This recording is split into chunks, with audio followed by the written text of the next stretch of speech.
एक गांव में एक सफल व्यापारी रहता था। उसके पास एक अच्छी बड़ी दुकान थी और आमदनी भी इतनी थी कि गांव में सबसे ज्यादा अमीर वही था। हर आदमी उससे अच्छे से बात करता था और वो लोगों की मदद भी करता था। वो दिन रात मेहनत और बाकी समय में पूजा पाठ भी करता था। लोग उसकी बहुत इज्जत करते थे। पर उस व्यापारी की एक बुरी आदत थी।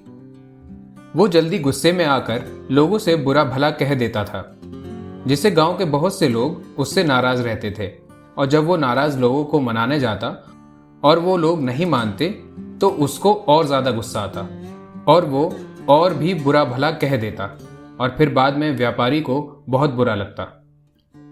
एक बार उसकी दुकान पर एक महिला सामान लेने आई और सामान लेने के बाद व्यापारी को सुझाव देने लगी।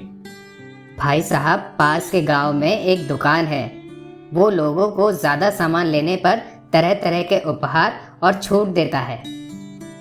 आप भी अगर इस तरीके की स्कीम लोगों को दोगे तो वो लोग आकर्षित होकर आपकी दुकान से और ज्यादा सामान खरीदेंगे।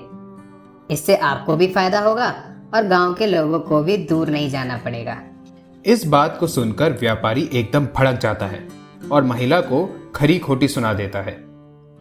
देखो बहन जी, मैं यहाँ 10 साल से व्यापार कर रहा हूँ। मुझे मत सिखाओ कि कैसे व्यापार किया जाता है और मुझे अपने व्यापार को कैसे बढ़ाना चाहिए।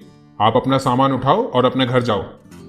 लेकिन बाद में व्यापारी को बहुत बुरा लगता है कि उसने उस महिला से इतनी बदतमीजी से बात करी। वो तो उसके फायदे का ही सुझाव दे रही थी।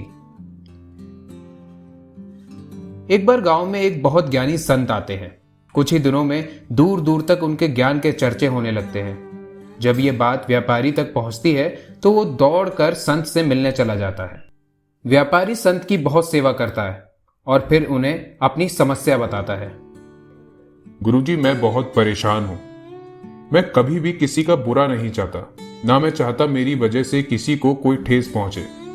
परंतु जब भी मैं किसी व्यक्ति से बात करता हूँ और वो बात मेरे मन मुताबिक ना हो तो मुझे गुस्सा आ जाता है और मैं उस इंसान को बुरा भला कह देता हूँ, जिससे लोग मुझे गलत समझते हैं और मेरे से बात करना मिलना जुलना बंद कर देते हैं। तो संत व्यापारी से कहते हैं, बेटा, तुम एक काम करो।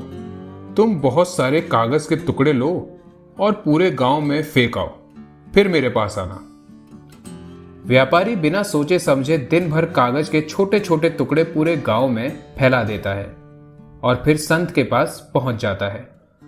संत उस व्यापारी से कहते हैं, तुम्हारी समस्या का समाधान तो मुझे मिल गया है। बस तुमको एक काम करना है।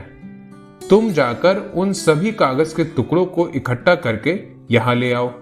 अपनी समस्या का समाधान पाकर व्यापारी बिना कुछ सोचे समझे उन कागज के टुकड़ों को इकट्ठा करने पहुंच जाता है।